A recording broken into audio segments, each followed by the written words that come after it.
News Bangladesh, সংবাদ দিনের শেষে। জাতীয় সংবাদ। ফিলিস্তিনের গাজা উপত্যকায় চলমান ইসরায়েলি গণহত্যার প্রতিবাদে রাজধানী ঢাকার বিভিন্ন স্থানে বিক্ষোভ মিছিল করেছে স্কুল, কলেজ, বিশ্ববিদ্যালয়ের শিক্ষার্থীরা। তাদের এসব কর্মসূচিতে যোগ দিয়ে একাত্মতা জানিয়েছে নানান শ্রেণী পেশার মানুষ। এ সময় যেসব দেশ ইসরায়েলের হামলায় সহায়তা করছে তাদের বয়কটেরও আহ্বান জানান শিক্ষার্থীরা। ইসরায়েলি আগ্রাসনের নিন্দা, ফিলিস্তিনের নাগরিকদের উপর চালানো গণহত্যার প্রতিবাদ ও স্বাধীন ফিলিস্তিনের দাবি উঠে আসে শিক্ষার্থীদের স্লোগানে।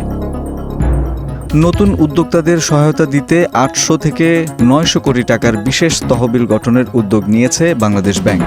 সেখান থেকে শুধু স্টার্টআপ কোম্পানিগুলোকে মূলধন যোগান দেওয়া হবে বলে জানিয়েছেন বাংলাদেশ ব্যাংকের গভর্নর আহসান এইচ মনসুর। বাংলাদেশ বিনিয়োগ উন্নয়ন কর্তৃপক্ষ বিডার আয়োজনে হোটেল ইন্টারকন্টিনেন্টালে আজ ৪ দিনব্যাপী বাংলাদেশ বিনিয়োগ সম্মেলন শুরু হয়েছে। সেখানে বাংলাদেশ ইনভেস্টমেন্ট সামিটের স্টার্টআপ কানেক্ট সেশনের আলোচনায় তিনি এসব কথা বলেন। এ বিষয়ে শীঘ্রই একটি প্রজ্ঞাপন জারি করা হবে বলে জানান গভর্নর।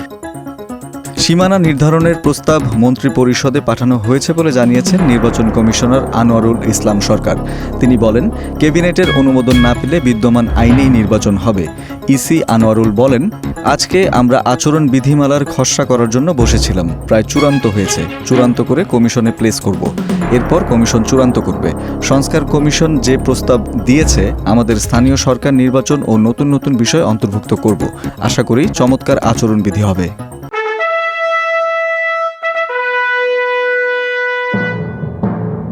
রাজনীতির সংবাদ। ১১ এপ্রিলের পরিবর্তে ১২ এপ্রিল ৪ বিভাগে কনসার্ট করবে সবার আগে বাংলাদেশ ফাউন্ডেশন। ফাউন্ডেশনের সভাপতি এবং বিএনপির যুগ্ম মহাসচিব শহীদ উদ্দিন চৌধুরী এ তথ্য জানিয়েছেন। আজ দুপুরে ঢাকা মহানগর পুলিশ কমিশনার শেখ মোহাম্মদ সাজ্জাদ আলীর সঙ্গে সাক্ষাৎ শেষে তিনি এই তথ্য জানান। এর আগে ডিএমপি কমিশনারের বাসায় গিয়ে সবার আগে বাংলাদেশ ফাউন্ডেশনের আয়োজনে স্বাধীনতা কনসার্ট আয়োজক কমিটির প্রতিনিধি দলের সদস্যরা সাক্ষাৎ করেন। আন্তর্জাতিক সংবাদ। ফিলিস্তিনের অবরুদ্ধ গাজায় সাংবাদিকদের তাঁবুতে হামলা চালিয়েছে ইসরায়েল। এতে এক সাংবাদিক সহ ২ জন নিহত হয়েছেন। এছাড়া হামলায় আল জাজিরার আলোকচিত্রী মাহমুদ আওয়াদ সহ ৭ জন আহত হয়েছেন। আজ কাতার ভিত্তিক সংবাদ মাধ্যম আল জাজিরার এক প্রতিবেদনে এই তথ্য জানানো হয়েছে। প্রতিবেদনে বলা হয়েছে, গাজার খান ইউনিসের নাসের হাসপাতালের কাছে সাংবাদিকদের তাঁবুতে হামলা চালিয়েছে ইসরায়েলি সেনাবাহিনী। হামলার পরপরই তাৎক্ষণিকভাবে ২ জন নিহত হয়েছেন। এই হামলায় আরও ৭ জন সাংবাদিক আহত হয়েছেন। তথ্য প্রযুক্তির সংবাদ। শর্টস ভিডিও নির্মাতাদের জন্য সুখবর দিয়েছে ভিডিও সাইট ইউটিউব। সহজে ভিডিও সম্পাদনার সুযোগ দিতে নতুন 5টি টুল যুক্ত করতে যাচ্ছে প্রতিষ্ঠানটি। এক ব্লগ বার্তায় ইউটিউব জানায়, শর্টস এডিটরে বড় ধরনের পরিবর্তন আসছে। নতুন এই সুবিধার আওতায় বিল্ট ইন ভিডিও এডিটরের মাধ্যমে সহজেই ভিডিওর ব্যাকগ্রাউন্ডে দৃশ্যের ধরন অনুযায়ী স্বয়ংক্রিয়ভাবে গান, সুর ও বার্তা যুক্ত করা যাবে।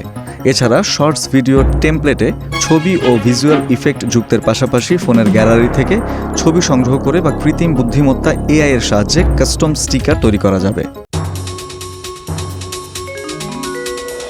খেলার সংবাদ। ইংলিশ প্রিমিয়ার লিগে লিভারপুলকে ৩-২ গোলে হারিয়েছে ফুলহাম। টানা ২৬ ম্যাচ পর প্রথম হারের স্বাদ পেলেও এখনও নিকট প্রতিদ্বন্দ্বী আর্সেনালের চেয়ে ১১ পয়েন্টে এগিয়ে রয়েছে লিভারপুল।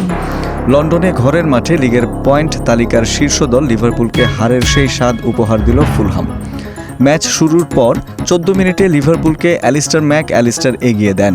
পরে লিভারপুলের রক্ষণভাগের দুর্বলতার সুযোগ নিয়ে ঝড় বইয়ে দেয় ফুলহাম। ২৩ থেকে ৩৭ এই ১৪ মিনিটে গোল করে ফুলহামকে ৩-১ গোলে এগিয়ে দেন রায়ান সেসেগনন, অ্যালেক্স আইওবি ও রদ্রিগো মুনিজ।